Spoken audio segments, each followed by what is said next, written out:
Hello everyone and welcome all of you to Unacademy, a platform where you can crack your toughest of examinations with the help of top educators, quality content, and not to forget the great learning experience. Therefore, join us on Unacademy and let us crack 9th and 10th examinations with Unacademy's unlimited access to live and recorded courses from India's best educators. Here I welcome you on Unacademy. Before I proceed, let me introduce myself. I am Tasneem Ahmed and I have completed my Master's and MPhil in English. I have also been certified in TESOL. I have trained 1,000+ students and I have 8 years of professional experience. Therefore, be rest assured you are in good hands. Well, today's video is about tenses, the very important factor in English grammar, which is tenses. And I'm going to be taking you through, today we will be starting tenses, and I'm going to be taking you through each and every tense that is included over here. And today we will focus on simple, present, and the other factors that you should be aware of if you are going to start or begin with tenses. Before we continue with tenses, let me give you a little insight about Unacademy, what you could expect with Unacademy. For starters, you have daily live classes where you can chat with your educator, engage in discussions, ask your doubts, and answer polls, all while the class is going on. Number 2, you have live tests and quizzes where you can evaluate your preparation with our regular mock tests and quizzes and get detailed analysis on your performance. Next, you have the structured courses where all our courses are structured in line with your exam syllabus to help you best prepare for it. Finally, you have the unlimited access, that is one subscription. If you become the subscriber of Unacademy, you get the unlimited access to all our live and recorded courses to watch from the comfort of any of your devices. All you have to do is buy the subscription, become the subscriber, get the access to free live classes, and prepare with top educators and get the access to the comprehensive syllabus of not just one subject, but then all the subjects, that is mathematics, social science, Hindi, science, and also English as well. You can also talk to us on Telegram application by downloading the Telegram application, typing the link in the URL, and then clicking on join. The next step is for you to download the Unacademy learning application on any one of your compatible devices. Then comes the final step, which is to buy any one of these subscriptions which are offered by Unacademy. Unacademy offers you 6 months course, 12 months course, 24 months course, 36 months course, and 48 months course with maximum amount of discount. But the good thing about this thing is as you go higher with the subscription, as you go higher with the duration, the discount on these subscriptions will also go higher. That is, from 33% it goes higher to 50%, and then to 58%, then to 60%, and then to 67%. So as you go higher with the duration, the discount on these courses will also go higher. There is one more additional information that you must keep in your mind. Let us say, for example, you were to buy the course for 12 months, which is already on a discounted rate of 50%. There you see, it is already on a discounted rate of 50%, which means you will be paying 15,000 rupees. But supposing if you proceed to pay, and when you proceed to pay, if you type the code TA01, that is TA01. If you proceed and type this code in this section, in this box, you get additional 10% of discount on the existing discount available. That is, supposing if this course is available on 50% of discount, you get additional 10% by typing this code, which means this course is now available for you on 60% of discount. That means as opposed to 15,000, you will now be paying only 13,500 rupees. And for a month, you will only pay 1,125. That's it. So if you are a 9th grader or a 10th grader or 11th or 12th, go ahead, buy the subscription for 12 months.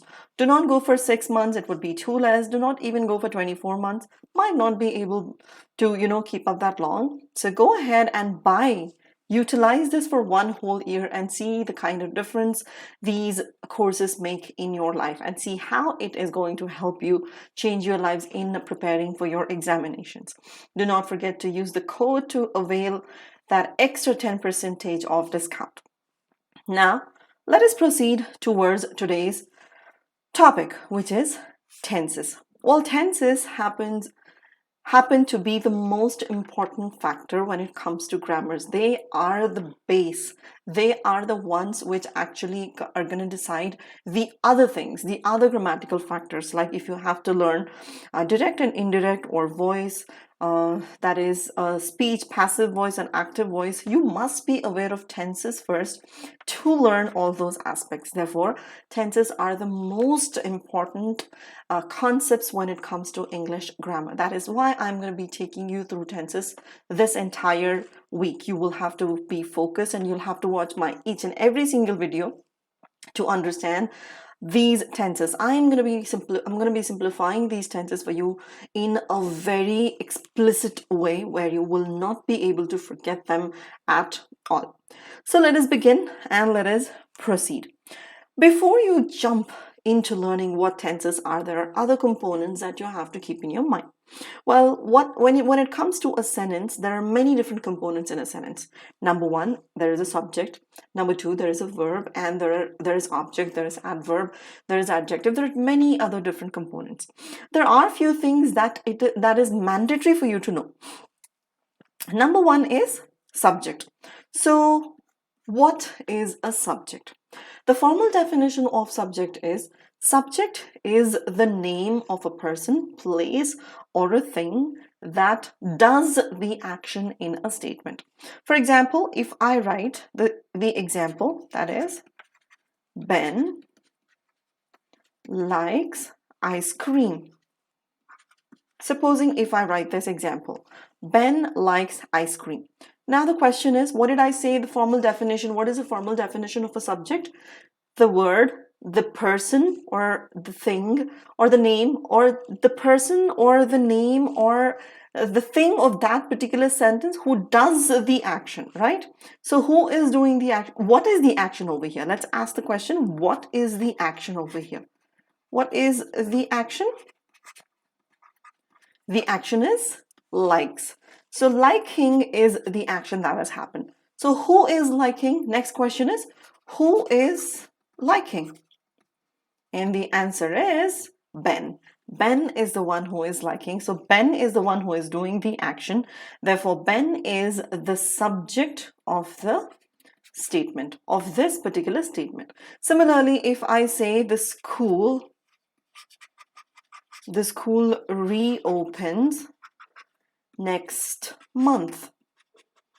Supposing if I were to say this. Now here, what is our verb? The first thing, what is the action of this statement? The action is reopens. So who is doing this action? The noun, school. So here the subject is school. So subject is the name of a place or a person, or it can also be a thing. When the subject does the action, when the action is done by the subject, that particular noun is called as our subject. Now after this, you will have to understand the different types of subjects we have. Well, there are 3 types of subjects. First one being the first person subject, the first person, then second person, and then comes the third person. It is important for you to understand these different subject types, because we will be using all these subject types in framing our tenses. Now, number 1, what did I say? First person. So who is this first person, or what are the subjects that you use in first person? We use pronouns. Let us go with pronouns. What are pronouns? Pronouns are the replacement of nouns. Instead of writing the name of a person or a place or a thing, we replace those names with pronouns like he, she, it, they, I, you. All these are pronouns, right? So we are going to divide these pronouns into first person category, second person category, third person category. Now these are further divided into singular and plural. Okay? So what is the first person singular pronoun? What is the first person singular pronoun? The pronoun which refers to first person is I, and singular and plural is we. So what is first person? First person, let us assume there are two people standing and one person is talking, and that person is, let us call that person as A. Okay? A, and the second person is the one who is talking. So A is talking to B, and there is somebody called C who is away, who is not here. So A is speaking and B is listening. A is speaking and B is listening. So because A is speaking, we call this as first person. The one who is speaking is our first person. The one who is listening is our second person. And A and B are talking about C.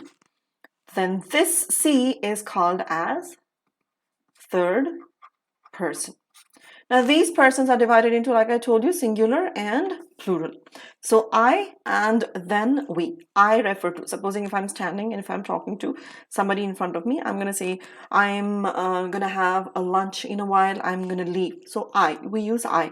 Or if supposing if I'm referring to a bunch of us, then I'm going to be like, we are leaving in a while now, or we are getting late. So this is I in singular and we in plural. Next is the second person, which is you. You is pretty much common in both. You do not have any different pronoun in plural usage. We in fact use the same word in plural as well. Next comes the third person. Third person singular, which are he, she, and it. And in plural, we have only one, which is they. Now here, the replacement of he could be Ben. She, let us say Emily. It, let us name a dog, which is Bruno. So we have the names as well. If they are in singular, then we refer to them as singular subjects as well. They are singular subjects. And these are singular pronouns which are used in subject place, which are I, we, you, and you, he, she, it, and they. Remember, these are the subjects that we are going to use in learning our tenses, which is important for you to understand. Like I said, there is first person, there is second person, there is third person, and when you are referring to third person in pronouns, you use he, she, and it. When you are referring them with their names, you mention the names of person or even place. Supposing if you say the shop or the school or the bag, all those are things. So when you do not mention them, you use pronouns he, she, and it in singular, and in plural, you use they. Remember this thing because this is going to be a huge concept for you to understand. Next is verb. What is a verb? Well, the definition of the verb is a verb is the action that is done by the subject, or verb is the action denoted in the statement. Earlier, I gave you the example, which is Ben likes ice cream, right? Or let us say Ted jogs every day. Supposing if in these two statements, if Ben is the subject, then what is Ben doing? Ben is liking. So this is the action. So this action word is our verb. Similarly, Ted being the subject, jogs is our verb. Well, there are two types of verbs. Number one is, let me erase all this. Yeah, we have two types of verbs. Number one, we have main verbs and we have be verbs. You need to understand these two types of verbs. Main verbs are verbs like talk, walk, run, think, eat, drink, swim, fight, yell. All these are your main verbs. Now, what are be verbs? Be verbs are, or you also call them as auxiliaries. You also call them as, one second.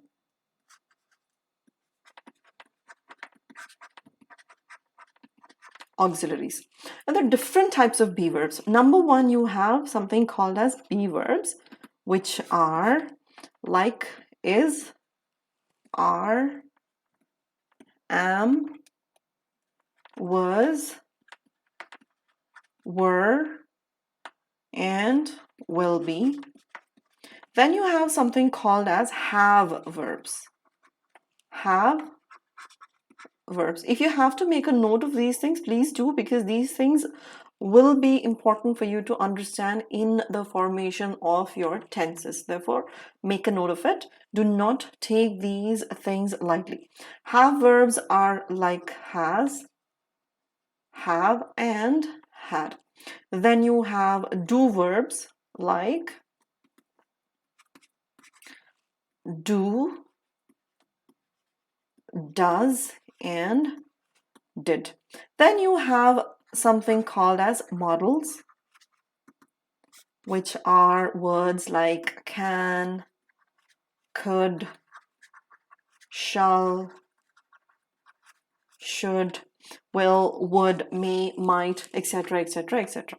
So verbs like these are called main verbs, and verbs like these are called as be verbs. So these are verbs. What is a verb? Verb is the word that denotes the action in a statement, and we have two types of verbs. Number one, main verbs, and then we have auxiliaries. Under the section of auxiliaries, we have be verbs, we have verbs, and then do verbs and modal verbs. Let us go on to the next one, which are the 5 forms of a verb. Which are the 5 forms? Number 1, let us call that as root verb. And let us say, let me take an example of the verb talk. Now, this is the root verb, or you can also call it as the base form. Again, I'm telling you these 5 different forms are important for you to understand in the formation of tenses. Therefore, pay super attention. These forms are important for you to understand because they decide which tense or which verb goes in which particular tense. If I take the example of talk, then I add S to this. So this becomes the plus S form. Talk becomes talks. Then we take talking. Here we are adding ing. What are we adding? Ing. This becomes our ing form. Then comes the 4th form, which is the past tense, which is past tense of the verb talk. Then we have the final thing, which is past participle, which is similar here. Here in this particular situation, the past tense and the past participle are similar. What are the 5 forms? Number 1, root, or you can also call it as base. Number 2, the plus S form. Number 3, the ing form. Number 4, the past tense. And number 5, the past participle. Well, let me tell you, this ing form, the third one, is also called as present participle. Present participle. Well, there is a video based on participles. If you do not know what these participles are, I would suggest go back and watch that video and then come back and continue with tenses. I'll just give you a little insight about what a participle is. Well, participle is a noun which is in ing form or in the past tense form, either in ing form or in past tense form. So when it is in ing form, we call it as present participle. When it is in past tense form, we call it as past participle. But why do we call it as a participle is the question. We call it as participle because it is basically a verb, but in a statement, it functions like an adjective. That is why we call this as participle. Present participle when it is in ing form, past participle when it is in past tense form. All right, so that is participle. Now, there is one more thing that you have to understand before we proceed with the tenses. That is, now here we understood about the 5 forms, right? Root, pluses, ing, past tense, and past participle.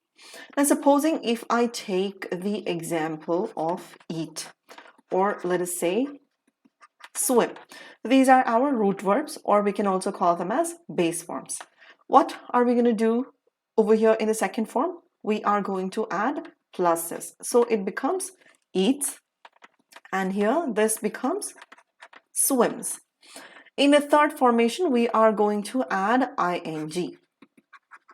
And therefore, eat becomes eating, and swim becomes swimming. All right. Now, what is the past tense of eat? What is the past tense of eat? Very important for you to know. The past tense is ate. So what is the past tense of swim in that case? Well, the past tense is swam. All right. The next one is the past participle. And what is the past participle of eat? A very important question. What is the past participle of eat? And what is the past participle of swim? Well, the past participle of eat is eaten. And the past participle of swim is swum. The past participle of swim is swum. So here, now the next question is, over here you saw that there is no difference in past tense or past participle. But when it was eat and swim, you can see that ate and eaten are different. The past tense is ate and the past participle is eaten. Similarly, the past tense of swim is swam and the past participle is swum. All right. Now, these type of verbs which do not change their past tense and participles are called as regular verbs. What are they called as? Regular verbs. Now, when you have verbs which change or which take different words like ate, eaten, swam, and swum, we call them as irregular verbs. When it is, regular verbs, all you have to do is keep the same word in past tense and past participle, which is pretty much easy. The confusion arises when you do not know. Supposing if you take the example of go. Go.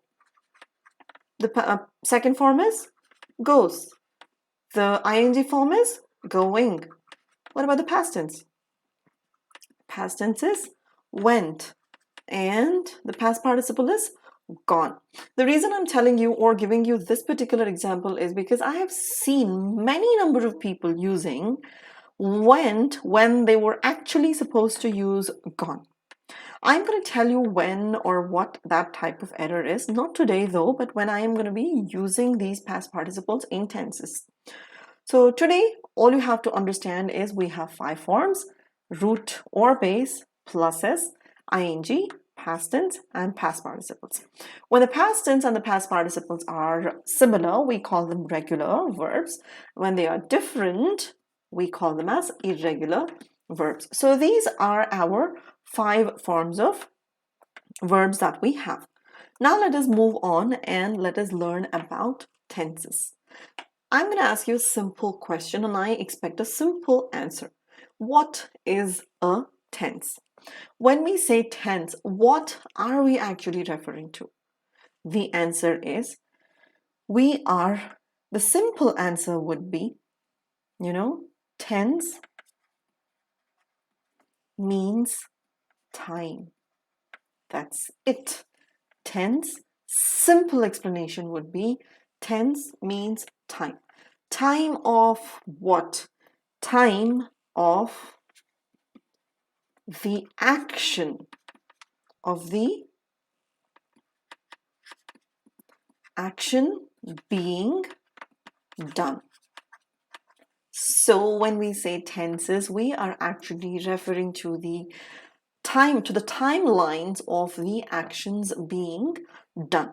So here you have to explain about the actions and their timelines. So when it comes to time, the types of times that we have. Now, whatever is happening right now, what do we call this timeline as? We call that as present, right? Whatever is happening now, this is present time. Whatever has happened yesterday or morning or before that, what do we call that time as? That is referred to as past. Whatever is going to happen after this or tomorrow or after that is our future time. So these are our 3 timelines that we have. One is present, which refers to things that are happening now. Then past, which refers to the actions which are done or already finished. Future, which is things or actions which are yet to happen. All right, so these are the 3 timelines that we have. Well, is that it? Are these the only timelines we have? Certainly not. These timelines are further divided into 4 more timelines. What are they? Well, first we call it as simple, and then we have the second one, which is continuous, or we also call it as progressive. Then we have perfect, and then we have perfect continuous. So these are 4 timelines, which these timelines are further divided into, which means for present we have simple present and we have present continuous, then present perfect,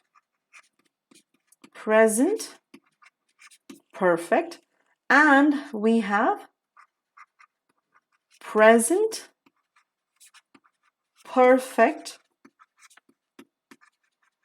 continuous.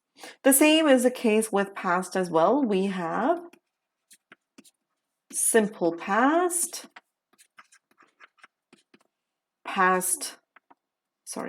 continuous, and past perfect and past perfect continuous. The next is future. Again, the same 4 segregations, which are simple future, future continuous, future perfect, and future perfect continuous. So these tenses are further divided into 4 more, which means in total we get 12 different tenses. That's correct. We have 12 tenses to learn. And today I will focus on the very first tense, which is simple present. I'm going to begin with simple present. I'm going to take you through the usages. I'm going to take you through the definition of it. I'm going to take you through the sentence structures. I'm going to teach you how to frame the questions. Tomorrow's video is going to be focused on present continuous. Similarly, I am going to take each and every tense separately so that you will understand the structure of them. So that, even if I wake you up in your dream, in your sleep, wake you up, and if I ask you, if I show you a sentence, and if I ask you what type of tense this is, I want you to be aware of the tense instantly. That's how simple I'm going to make these tenses for you. Just with the understanding of the sentence structure, just by looking at it, instantly you will be able to tell me which tense this is. But again, the condition is you will have to focus, you will have to pay attention, listen and follow everything that I am telling you right now. So number one is simple present. Let me first give you the definition of simple present. What is simple present? The definition of simple present will be like this. The action in simple present shows that the action is mentioned simply without anything being said about the completeness or the incompleteness of an action. Now, supposing if I say, I teach English. Now, when I say I teach English, let me say I teach English. What is the action in this particular statement? It is teach. Does it say anything about when I started teaching? Or does it also say when it actually completed? It doesn't, right? It only says that the action is mentioned in present tense, simply without referring to when it actually started or it actually completed or otherwise it's going on. It's just being mentioned about what I do. That's it. So this is the definition, the formal definition of simple present. This is simple present. Take a look at the sentence structure. What is the sentence structure of this thing? It is subject. Remember all the types of subjects that we have? Yeah, subject. First comes the subject, then comes the root verb, or pluses. We use main verbs in this simple present. Remember the 5 forms that we discussed? That is root and or base, and then plus s, and then plus ing. Okay, ing, and then past tense, and then past participle. Well, out of these, we use the root and the plus s in simple present. Forget about all these 3. We only are going to focus root and the plus s today. But again, we are going to use this root and base in 2 different situations, which I'm going to tell you in a while. So the sentence structure of simple present is subject, then soon after the subject. You can see that there is nothing in between.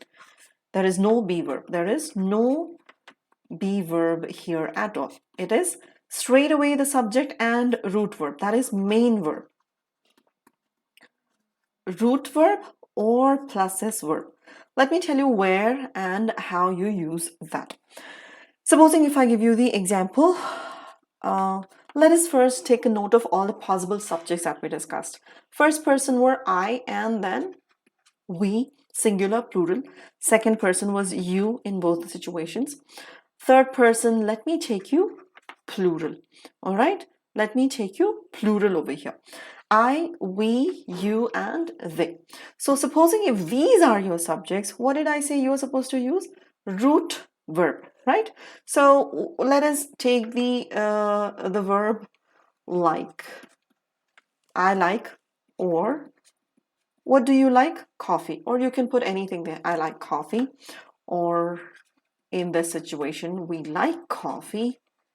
Or supposing if you want to use another example, you walk every day. Or they talk a lot.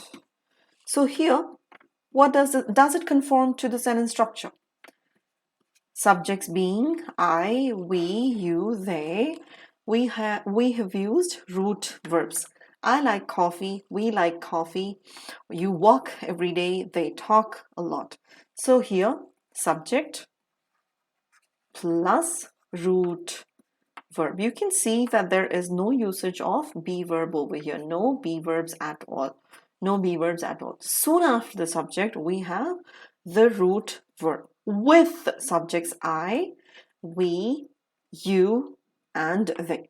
So what about the subjects he, she, and it? Or supposing if you were to name a person, or like Ben or Emily, what are you going to do over here?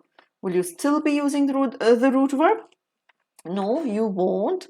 In that particular situation, you use, or let us say Emily. Okay. Now, these are your third person singular subjects, which use plus S verb. Which use plus S verb. Remember the 5 forms? Root, and the second one is the plus S, third being the ing and then past participle. Out of these, the root verbs are used only with subjects like I, you, we, and they, whereas plus S is used with third person singular subjects like he, she, it. Well, Ben and Emily, well, when you put them in singular, they become our singular subjects. So what is the sentence structure again? Subject plus S. Plus S main verb, right? So if supposing the verb is talk, the plus S verb is talks, right? So he talks a lot, or she walks every day, or it runs everywhere. Ben likes coffee. Emily hates tea. Now you can see that he talks, she walks. You can see that we have used the plus S verb all the way. So here, this brings to the understanding that with the subjects I, you, we, and they, which are first and second person, both singular and plural, and third person plural. Remember, third person plural, we use the root verbs. We use the root verbs, whereas third person singular verbs, like singular subjects, we use like he, she, it, or a name of a person or a place or a thing or anything. When it is singular, it is always plus S verbs. Always plus S verb. Now let us go on and let us focus on the other thing, which is when. The be verbs can also be used as main verbs. When is the situation when we actually use the be verbs? Now we know we have 5 forms of verbs. Root, plus S, ing, and past participle, right? But all these forms are available only for main verbs, isn't it?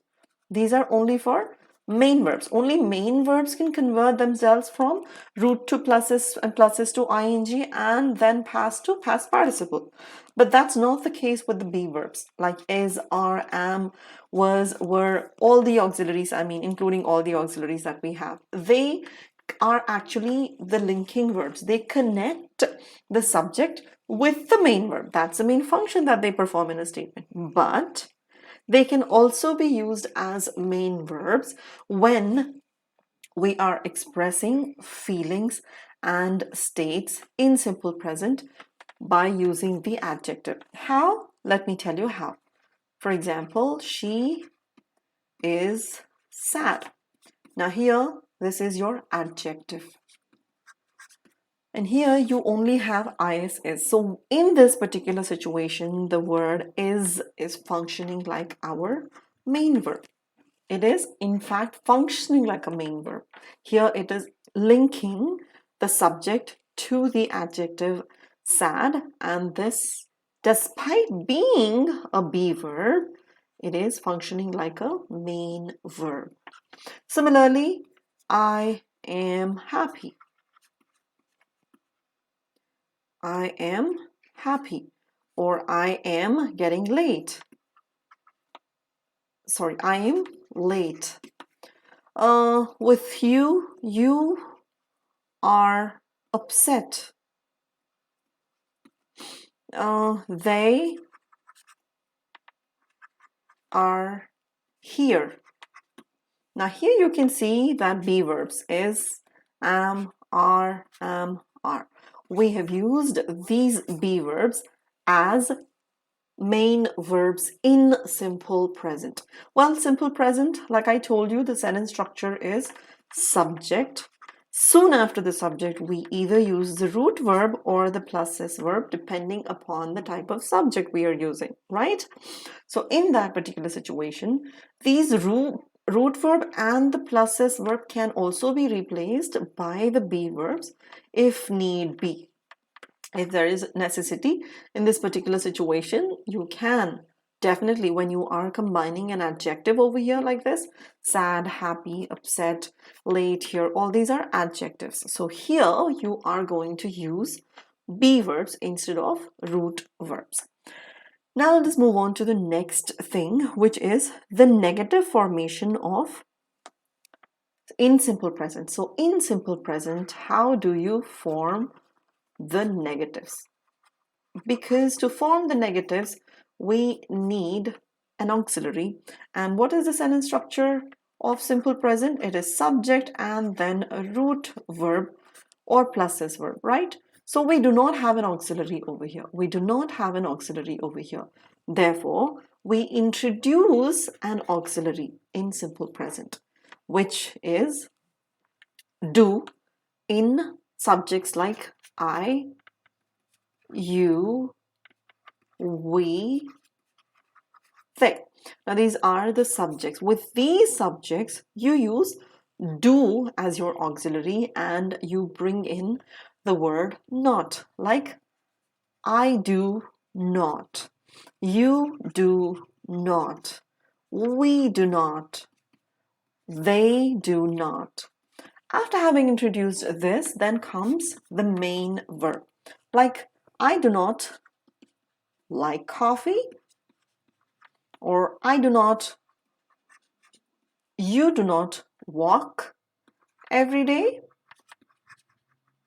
or we do not talk much, or they do not eat fish. So here you can see that we have formed the negatives by introducing the auxiliary do, do, and introducing the negative word not, not, in front of the main verb. And there you have your negative formation of simple present. It's very simple. Remember, do goes with I, you, we, they. What about he, she, and it, or the name? In this particular situation, what are we going to use then? Well, in subjects like he, she, okay, let's make it capital, it, or be it Ben or Emily, we use does. Remember why? Because does is our plus s verb. Does is our plus s verb. That is why you do not use do over here, but instead you use does, which refers to pluses. So what are we going to do? We got to make it negative, right? He does. Bring in not. He does not like coffee. She doesn't or does not hate coffee. It does not like curd. Ben does not talk much. Emily does not walk enough. All right? So there we have our negative statements when it comes to our third person singular. Remember, I had told you something when it is about a third person singular. When you use he, she, it, or Ben, I told you that we gotta use the plus S verb, right? Have we used the plus S verb over here? Do you see the plus S usage over here? Certainly not. Why haven't you? Is there an answer behind? Yes, of course. The reason is we have introduced the plus S verb over here by introducing the auxiliary does. And the plus S is referred by does over here. Therefore, there is no need for you to introduce another plus S verb. There is no need of plus S over here at all because that job has been already done by the word does, by the auxiliary does. Therefore, when you use does in a statement, the main verb should always be root verb. Remember, even though if the subject is third person singular, you have to put main verb in root verb because the condition of plus S has been fulfilled by the word does. All right, so that is another rule which you must remember. Now, the next one is how to convert the negatives, how to convert these statements into negatives when you have the be verbs. Now, these things that we learned over here, this is you bring in do not or does not when you do not have an auxiliary. When you have only the main verbs and you do not have an auxiliary, in that particular situation, you introduce the be verb, right? How about here? She is smart. They are upset. I am happy. I told you that in this particular situation, the be verbs are functioning like main verbs. Now, these are main verbs, right? In this particular situation, do you still introduce do or does over here? You do not. Despite the fact that they are functioning like main verbs, you cannot ignore the basic fact that they are be verbs. You cannot ignore that either. Therefore, what you can do is you can bring in the negative word alone, like she is not. Keep the be verb intact and you get your negative. Similarly, they are not smart, or I am not happy. So there you have your negatives. When the be verb is functioning like a main verb, no need to panic. You do not have to bring in do or does. No need of this. But instead, you can just introduce the negative word that is not, and you are done with it. The next one is how to form the questions. How do you form questions when it comes to simple present? Well, there are two types of questions. First of all, yes or no questions. What are yes or no questions? When the answer to the question is yes or no. When there is no explanation required, you mention them as yes or no questions, or you also call them as dichotomous questions. So how do you frame these yes or no questions or dichotomous questions? Is by following this formula: do, subject, and the main verb. Now, for example, if I put in do, subjects, I, or what are the other possible subjects? You, we, they. All these subjects take do. They take do, and soon after the subject it is I. Do I, and the main verb is, let us say, like. Do I like coffee? The answer is yes, I do. No, I do not. So, do you talk to her? Answer is yes, I do. No, I do not. Do we buy new clothes? Yes or no. Do they visit you often? Answer is yes, they do. No, they don't. So these are our yes or no questions, and this is how you form questions when it comes to simple present. This is the structure that you have to follow. Remember, do, soon after the do, subject. Subjects are I, you, we, they, and the main verbs, which are root verbs. Now let us move on to the subjects, which are he, she, it, or Ben, or Emily. How are you going to frame the questions? Same exact way, but instead of do, you are going to bring in does, because that is our plus S factor. The same goes with he, she, it, Ben, and Emily as well. So does he, you have to bring in your, sorry, after does, you have your subject, which is he, and then comes your main verb. And main verb is not going to be your plus S verb, but then a root verb, because the plus S rule has already been mentioned by the word does. So does he like coffee? Answer, yes, he does. No, he doesn't. Does she hate coffee? Well, answer is yes or no. Does it eat curd? Answer is perhaps yes, nope. Does Ben jog every day? Answer could be yes or nope. Does Emily work out every day? Answer could be yes or no.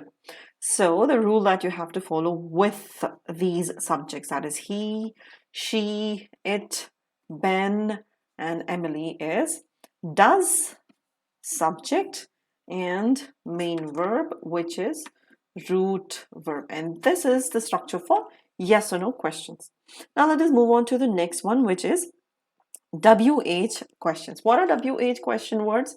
WH words are like why, what, where, who, how, which. All these are called as WH words. And these words demand an explanation and answer, unlike yes or no.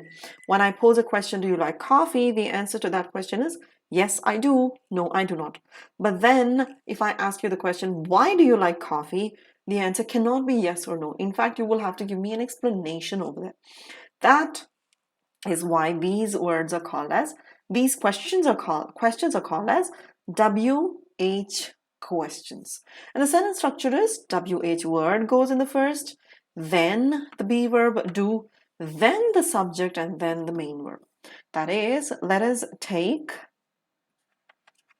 what and do and I. What do I like? All right. Or why do you go there? Why do you go there?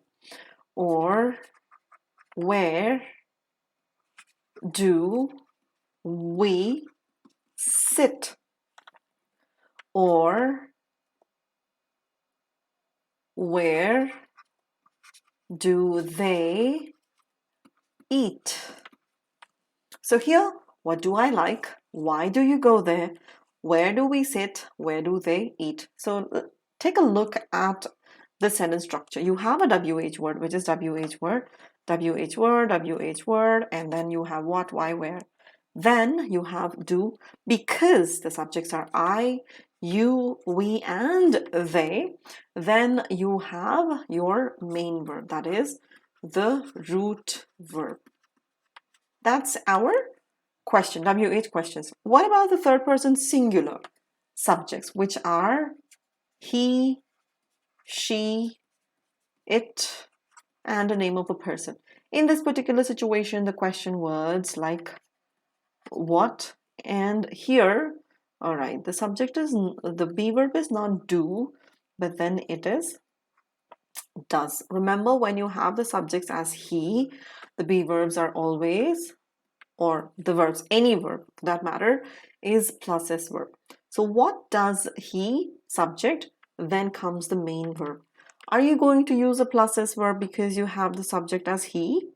No, you are not. Why not? Because you have already used does. Because you have already used does over here, the usage of main verb should be the root verb. So what does he eat in breakfast?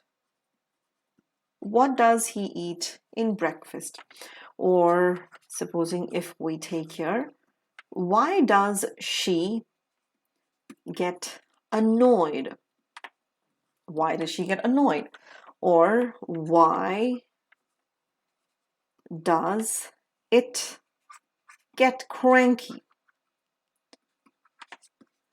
Or where does Ben sit every day?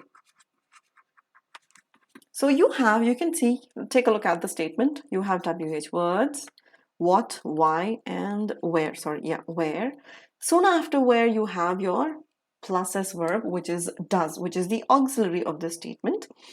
Auxiliary. We have introduced the auxiliary because simple present doesn't have an auxiliary. You have to introduce the auxiliary do and does based upon the type of subject. Do is used with I, you, we, and they, whereas does is used with he, she, it, and the names, singular names of people or singular mention of a noun.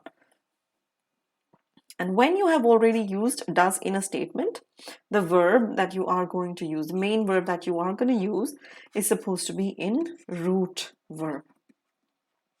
If you are not going to use the be verb does, then in that particular case, here, if you have a subject as he, she, or it, then it should be a plus s verb. Keep that in your mind. Now let us move on to the usage of simple present. Like, where exactly do we use these simple present? What is the situation, or what is the function of simple present? I told you simple present is an action which is simply being mentioned without telling us whether the action, when the action started, or when it actually completed. Now let me tell you what are the usages, or where exactly do we use these simple present scenarios. Number one, to express a habitual action. Express habitual actions or repeated actions. Now, what are your habitual actions? What are your everyday general repeated actions? What do you do on a daily basis? Well, for example, let us say you get up every day. I get up every day. I brush every day. I shower every day. I eat my breakfast every day. These are your habitual actions. So when you are mentioning your habitual actions, or the type of actions which you keep repeating every day on a daily basis, then you use simple present in that scenario. You use simple present. What did I say the actions are? I eat oats every day. I eat oats every day. Or I shower every day. I shower every day. Or let's say if the subjects are you jog every day. These are your daily actions. Then we talk every day. So these are your regular habitual actions, like eating or showering or jogging or talking. These are your everyday habitual actions. With the subjects he, she, and it, what do you say? How do you express your habitual actions? She runs 4 miles every day. That's her habit. That's her everyday usual thing. Or he takes protein, or yeah, he takes eggs every day. Every day. Obviously, he probably is into workouts. He probably is into body building. So definitely to take his proteins, he takes eggs every day. It eats, let us say, it eats only chicken in the mornings. In the mornings. Let us refer this it to a dog, and let us presume that dog eats only chicken in the mornings. Again, it's a regular habit. So this is how we change the verb into plus S verb the moment we change the subject into singular subjects. All right. Now, how do you form the negatives over here? Let us take I eat oats every day. Okay, how do you convert that into I eat oats every day? Now, let us convert this into negative. How do we say this in negative? What is the B verb that you have to bring in? I do, and then the negative word. Do not eat oats every day. I also eat something else besides oats. With the subject you, I do not like, no, everyday situation, right? So I do not, how about I do not talk to her on daily basis. On daily basis. Or how about if you have to say we do not meet every day. We meet every day, we do not meet every day. Or you can also say they do not meet every day. These are the negatives. And yeah, I forgot about she over here. Supposing if I say she, do becomes does. She does not meet every day. Focus on the structure of the statement and it becomes pretty easy and pretty obvious. And the moment you realize you are capable of identifying the sentence structure, it quite becomes very easy for you to understand the type. So if you're even in the situation of he or it's the same structure. That is, after the subject you have does, not, and then main verb, which is without plus s, because we've already used does over here. These are your daily, habitual, or regular actions. Now let us proceed towards learning or framing the yes or no questions.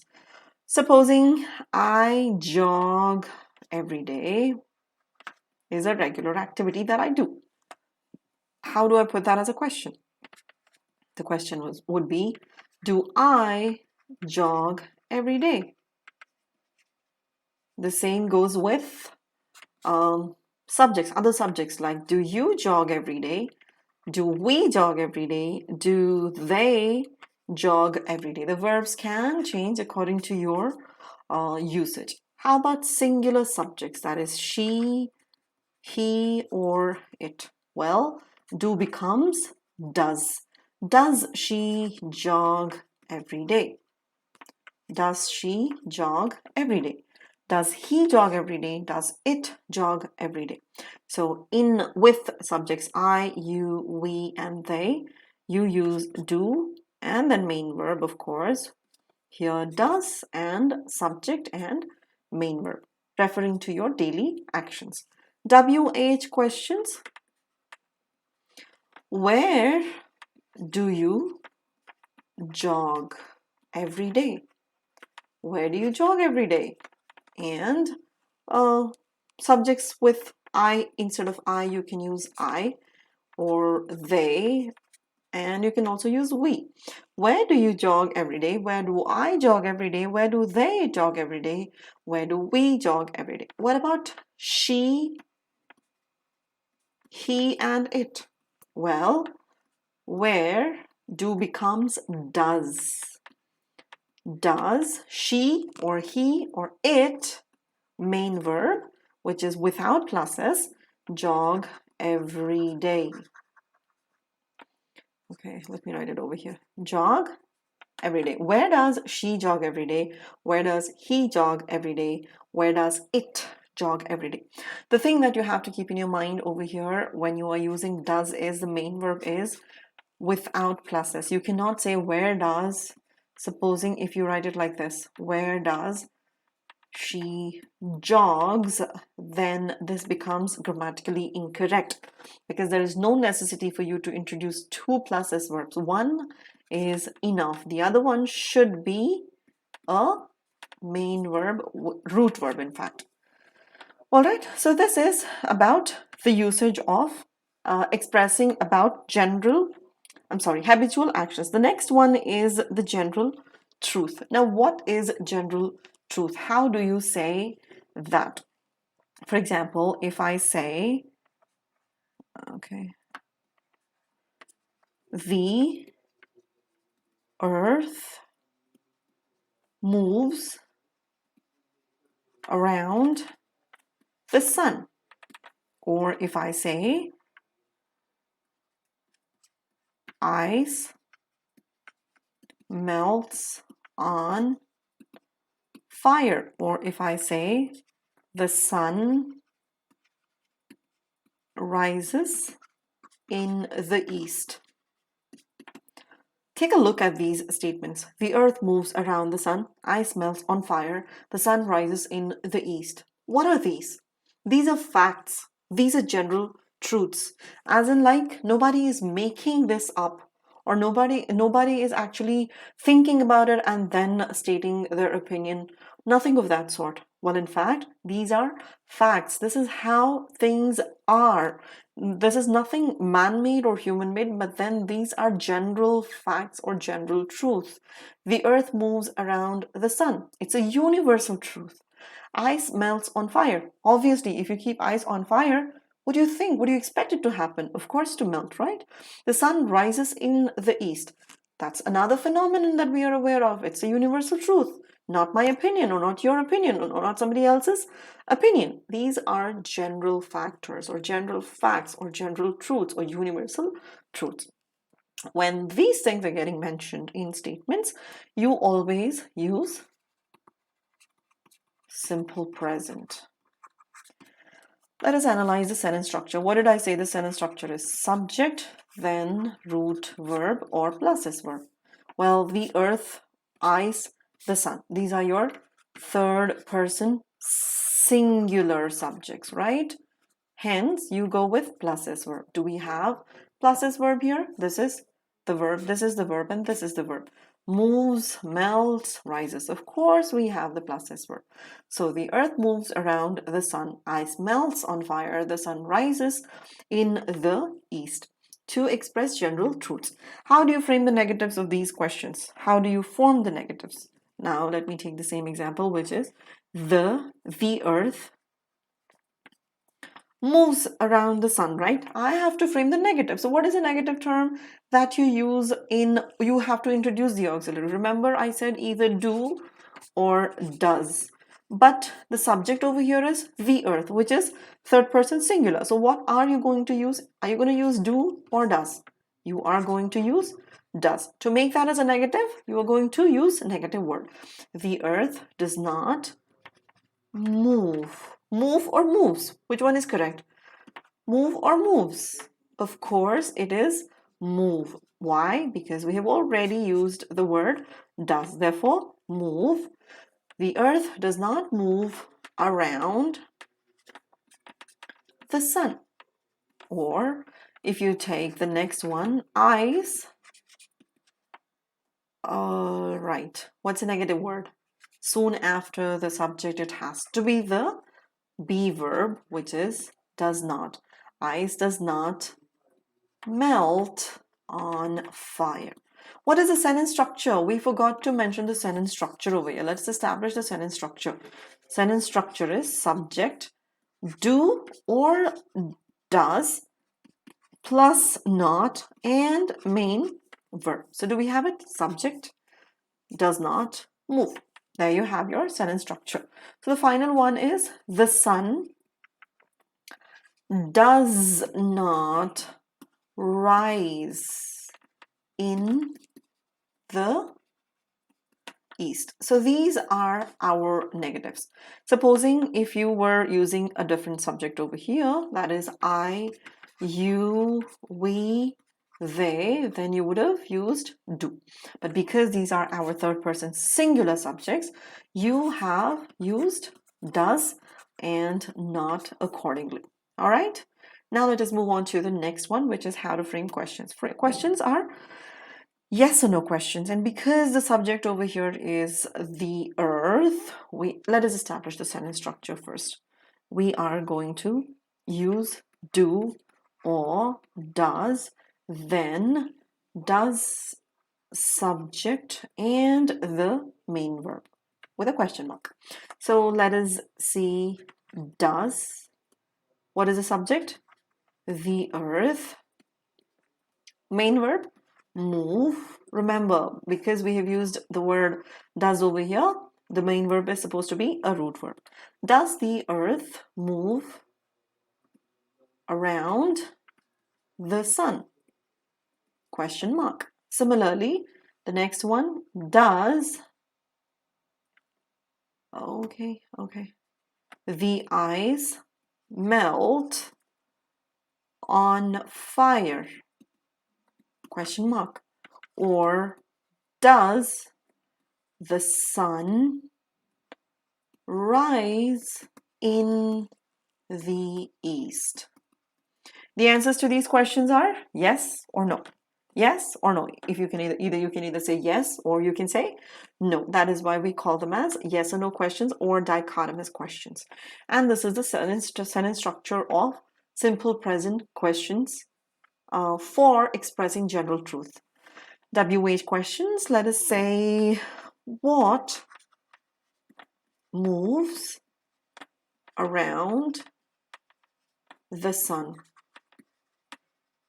The sentence structure would be WH and then main verb, then subject. What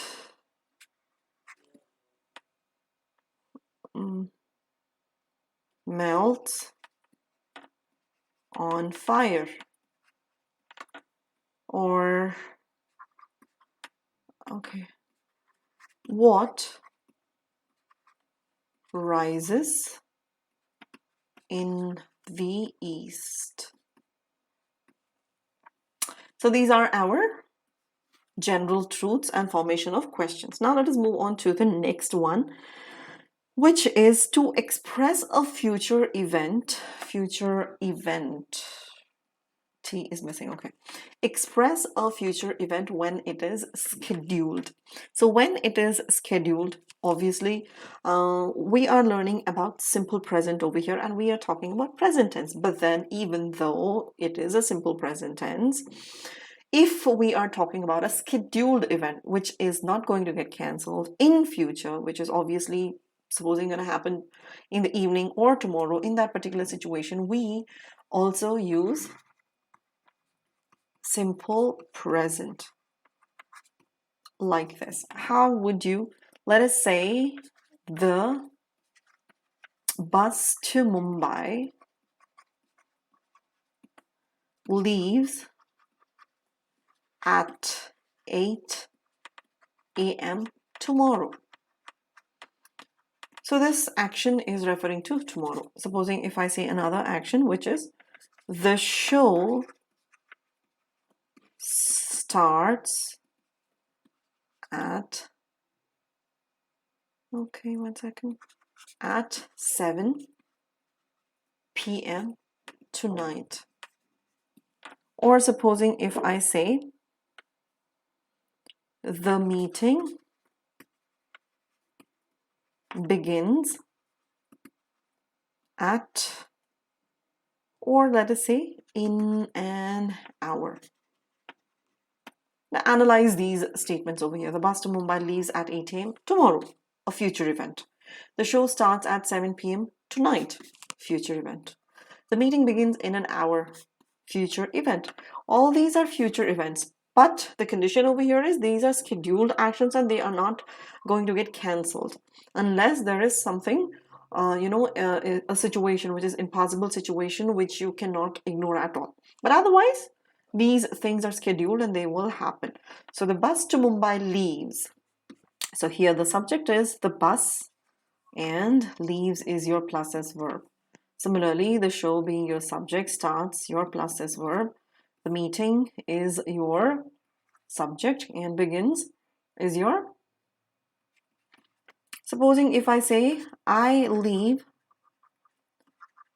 in an hour. I leave in an hour. I leave. That is already scheduled. I'm not going to cancel it any minute at all. So I'm pretty sure that I will leave in an hour. Therefore, because it is scheduled, I say I leave in an hour. The subject being I, therefore, no pluses, but then root verb. The next one is how to frame negatives. Negatives can be framed by introducing doesn't. That is, let us say the show start negative, remember? So you are going to bring in does not. The show does not start at 7 p.m. tonight. So that's how you make it negative, by introducing does, because the show is third person singular. And for supposing if it had been the subject had been first or second person, you would have used do not. Now because it is third person, you have used does not. Similarly, if we use that statement which is I leave in an hour, then if you have to convert that, we will say I do not leave in an hour, but I leave tomorrow. Supposing the other example, that is the meeting doesn't or does not begin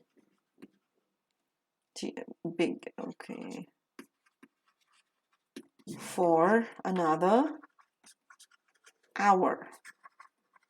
That's how you make your negatives. Do not or does not, depending upon the kind of situation. Soon after the subject, soon after the subject, do not or does not, and then the main verb. Remember, even though if you've used does, the main verb should remain root verb. Doesn't matter about the subject, even if it is third person or first person. If you are using them in negatives with does or do, keep the main verb intact. Next is how to frame the questions. Number one, WH questions. For WH questions, you begin the sentence structure with do or does, and then the sentence structure, the subject, and the main verb. So how do you frame that? Do you leave in an hour? Or does the show start at 7 p.m.? Or you can also make negative of this statement. Doesn't, let's combine it. Doesn't the show start at 7 p.m.? So these are your questions, which are WH questions. Answers are yes or no. How about WH questions? WH questions would be one second. WH questions are with words like when. When does the show start? Or you can also say, what time does the meeting begin?